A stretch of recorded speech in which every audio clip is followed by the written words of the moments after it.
Saudações! Vamos dar continuidade ao nosso estudo do Estatuto da Criança e do Adolescente para fins de concurso público.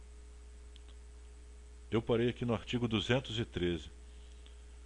Na ação que tenha por objeto o cumprimento de obrigação de fazer ou não fazer, o juiz concederá a tutela específica da obrigação ou determinará providências que assegurem o resultado prático equivalente ao do adimplemento. Parágrafo 1º. Sendo relevante o fundamento da demanda e havendo justificado receio de ineficácia do provimento final, é lícito ao juiz conceder a tutela liminarmente ou após justificação prévia citando o réu. Parágrafo 2º. O juiz poderá, na hipótese do parágrafo anterior ou na sentença, impor multa diária ao réu, independentemente de pedido do autor, se for suficiente ou compatível com a obrigação, fixando prazo razoável para o cumprimento do preceito. Parágrafo 3º. A multa só será exigível do réu após o trânsito em julgado da sentença favorável ao autor, mas será devida desde o dia em que se houver configurado o descumprimento. Artigo 214. Os valores das multas reverterão ao fundo gerido pelo Conselho dos Direitos da Criança e do Adolescente, do respectivo município. Parágrafo 1º. As multas não recolhidas até 30 dias após o trânsito em julgado da decisão serão exigidas através de execução promovida pelo Ministério Público, nos mesmos autos, facultada igual iniciativa aos demais legitimados. Parágrafo 2º. Enquanto o fundo não for regulamentado, o dinheiro ficará depositado em estabelecimento oficial de crédito, em conta com correção monetária. Artigo 215. O juiz poderá conferir efeito suspensivo aos recursos para evitar dano irreparável à parte. Artigo 216. Transitada em julgado a sentença que impuser condenação ao poder público, o juiz determinará a remessa de peças à autoridade competente, para apuração da responsabilidade civil e administrativa do agente a que se atribua a ação ou omissão. Vamos destacar o artigo 216.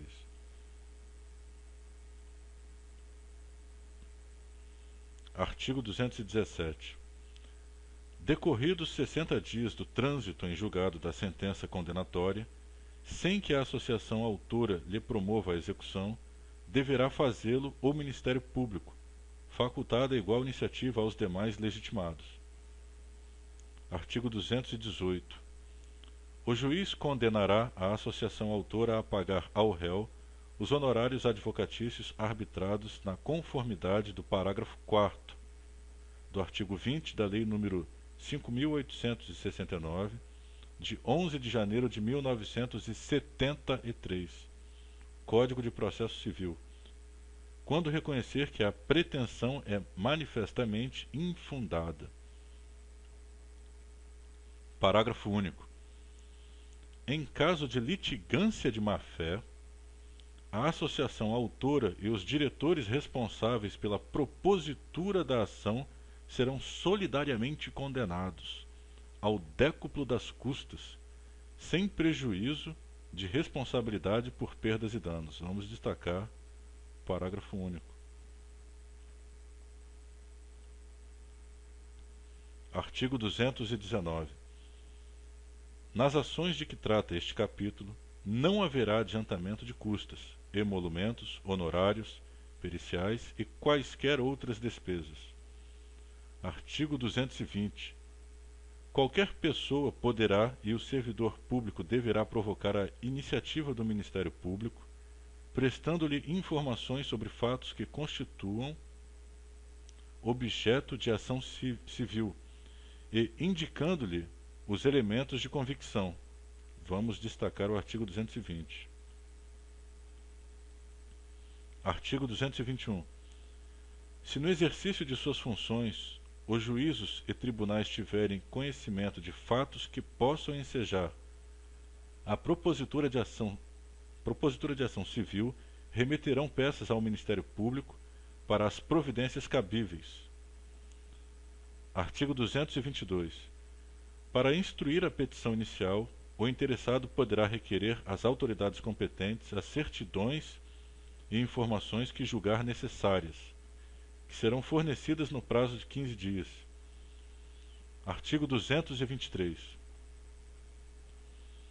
O Ministério Público poderá instaurar, sob sua presidência, inquérito civil ou requisitar de qualquer pessoa, organismo público ou particular, certidões, informações, exames ou perícias no prazo que assinalar, o qual não poderá ser inferior a 10 dias úteis.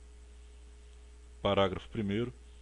Se o órgão do Ministério Público, esgotadas todas as diligências, se convencer da inexistência de fundamento para a propositura de ação civil, promoverá o arquivamento dos autos do inquérito civil ou das peças informativas, fazendo fundamentadamente. Parágrafo 2º. Os autos do inquérito civil ou as peças de informação arquivadas serão remetidos, sob pena de se incorrer em falta grave, no prazo de 3 dias, ao Conselho Superior do Ministério Público. Parágrafo 3º.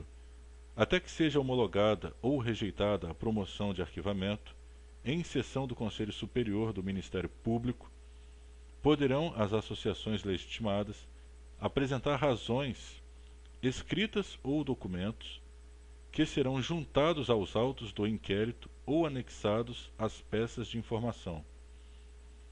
Parágrafo 4º.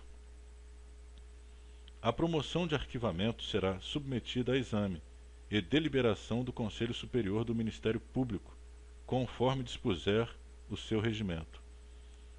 Parágrafo 5º. Deixando o Conselho Superior de homologar a promoção de arquivamento, designará, desde logo, outro órgão do Ministério Público para o ajuizamento da ação. Artigo 224. Aplicam-se subsidiariamente, no que couber, as disposições da Lei nº 7.347, de 24 de julho de 1985. Bom, vamos finalizar este vídeo por aqui, e no próximo daremos continuidade a partir do título 7, dos crimes e das infrações administrativas.